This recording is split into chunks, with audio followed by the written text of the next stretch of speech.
Architectural Builders Supply is pleased to present you with this recording of the technical question that is listed in the title of this video. This call may be monitored and recorded for quality assurance. And latch bolt strike monitors. Okay. Are you the right guy to ask? Just in case before I start rambling. Well, it's a Saturday, so I'm the only guy to ask. Gotcha. Okay. So I'm looking at getting an HES 9500. I don't. You're looking at getting what? An HES, the surface mounted strike plate, electric strikes, the HES 9500s. Oh, HES. Yes, sir. Okay. Yeah, and so I noticed obviously on your guys' website, obviously there's the latch bolt monitors and then the latch bolt strike monitors. I'm sort of curious, what are these options and what is the sort of need for them or use? Well, some would certainly argue that access control without the ability to monitor the opening is not access control. And imagine if you had an electric strike, like maybe an HES 9500, and I was able to manipulate the latch bolt back so that I could enter through the opening without that electric strike needing to be, worked or activated or switched. Mm-hmm.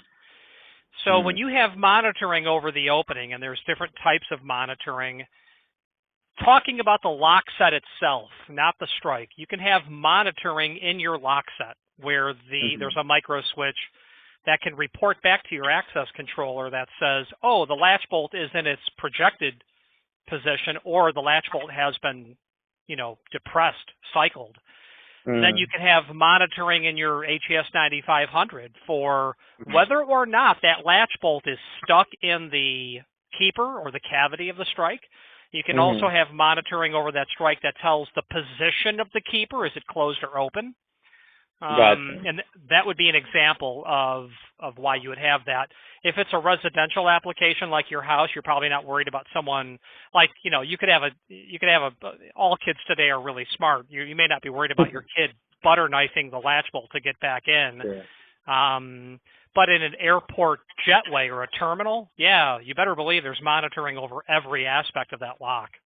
Yeah. So, I mean, this is for a place of worship, a church, for the main entrance. So would you recommend the monitoring or the strike monitoring? I couldn't fathom why that would be necessary there. Oh, yeah? It's nice to have, but are you going to be capturing that data? I mean, do you really need to know your access control? How are you going to come in with a card reader or something? Yeah. Okay.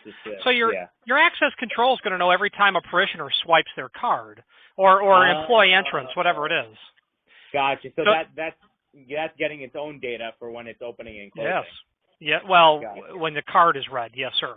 Right. Not when the door's opening and closing. That's different monitoring. I see. Gotcha. So when it's read and closed, or when the card is read, then that's being monitored by the access control. And then if you really want to know when the actual lock is being used, then you would get the monitor or strike monitor. Yes, and we can take that a step further. If you want to know if your door is open or closed, you can put a door position switch into the door and frame. So when someone comes so I swipe my card, I open the door. How do you know that I've not propped the door open? Right. I mean, it doesn't apply to a church, but, like the back of a movie theater maybe or whatever, or a currency exchange. Yeah. So all of this electrified hardware is really smart. So I think we have to approach it thinking that it's really dumb, like a basic computer program. You have to literally tell it what you want it to do. Otherwise, it won't give you the data how you want it.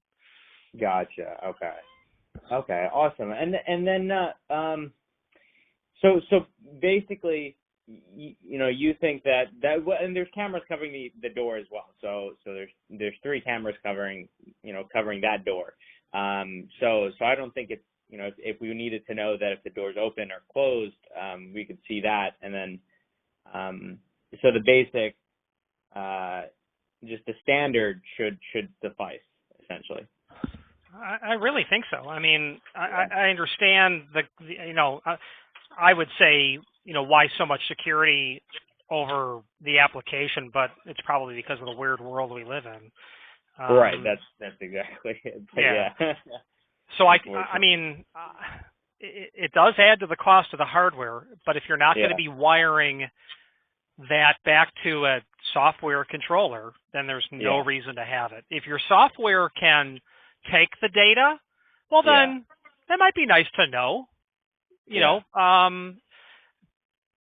but it's just for data. It's literally just for data, essentially. That's sure. Yeah, that's right. Gotcha. The only issue is if you think in the future that you might need it, you're not going to be able to add it because you probably would not have pulled the adequate quantity of wires because all those switches need wires. Right. So if you're not sure and you've not done the work yet, then pull 5 pair of wires to it. Pull 10 wires to that opening because you can swap the strike out, or maybe add monitoring in a retrofit, but I don't think so. Gotcha. You know, I don't know your application, but you know, I've never. It's a church. I mean, you know, people are going there for church, so not to vandalize a bathroom. So hopefully. Right. Fair point. Yeah, and I think that so this should be more than enough. Okay, noted. I truly believe it is. I don't think you can go wrong either way. If it's one opening, it ain't going to really change the scope dollar-wise to buy one strike with that monitoring. You can always elect to tie the wires back and not use it. And if you pull the quantity of wires to the opening, you can always wire it later. Gotcha. Okay. And would you recommend fail secure, fail safe for this application? So I would say that that's less of a recommendation and more of, you know, what do you need to happen on the opening? So you know, it's all, you know, do you want that strike? Well, okay. What's the other hardware?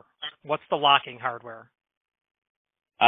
Just a push bar. So an exit device. Okay. Yeah. Okay. I was thinking. I think that 9500 is for exit devices, but I didn't recall. Yeah. So my opinion is that you would want fail secure, so that in the absence of power, that's always locked. Right. If you had it the opposite way, where in the absence of power it's unlocked, you will have to be continuously powering that to keep it locked. Right. And I really think fail secure is the right way to go. Otherwise, it's Friday, it's a 3-day weekend, the power went out, now your door is unlocked. Or you add so many batteries to your power supply, it looks like a Tesla. To keep that powered. I would think fail secure. The downside is you need a key to get in when there's no power, like a mechanical key, which your exit device will have as an override. Right. Mm-hmm. So I think fail secure is the way to go with that. Gotcha. Awesome. All right. Sounds good. Thank you. I appreciate it. My pleasure. I'm taking I'd love to order from you.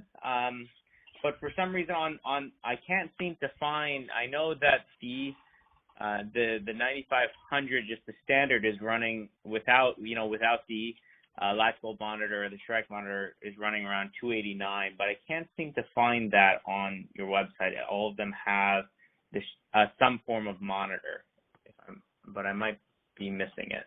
Any chance you might know if you have one that's standard? Yeah, I do. Let's take a look. How do you know what it costs if you aren't able to find it? Oh, Google. Just from other places that I just couldn't was just doing research from.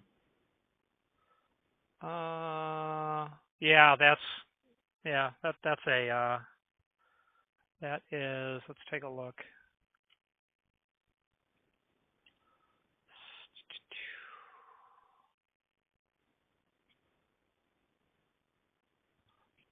Okay. What voltage are you doing? 12. Okay. Why?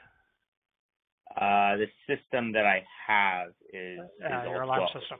Yes, sir. That makes sense. Yeah. Okay. Yeah, alarm systems are very commonly 12 volt. Yeah.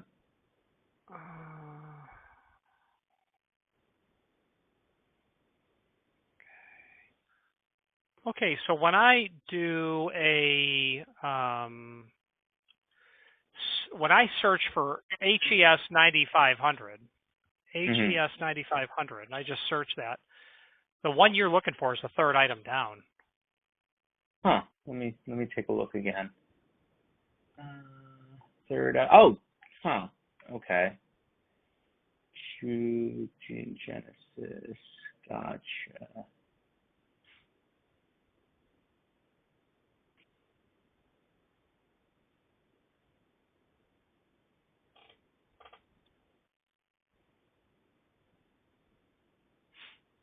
Gotcha. Okay. Is that picture accurate? I feel like it looks a little bit different because it has these mounting holes up top. But my thought was that it's more of like a flush look.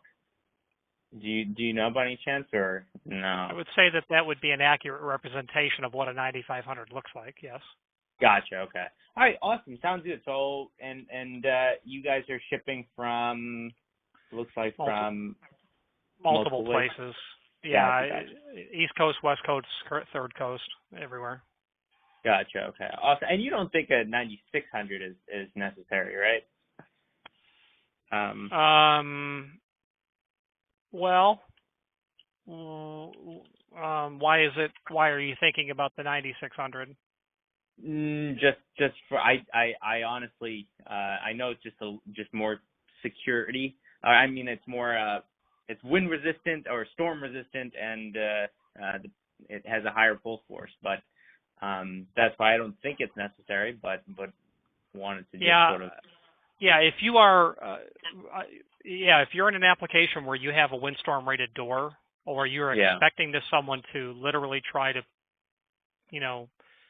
put a chain on the door and pull it open with a truck, I would look for something that I would spend more money. Yes. Gotcha. Okay. Awesome. All right. Thank you very much, sir. I appreciate your time and answering my questions, and I'll place an order in a little bit. Thank you very much. I look forward to watching for your order. Thanks. Take care. Bye-bye. Bye.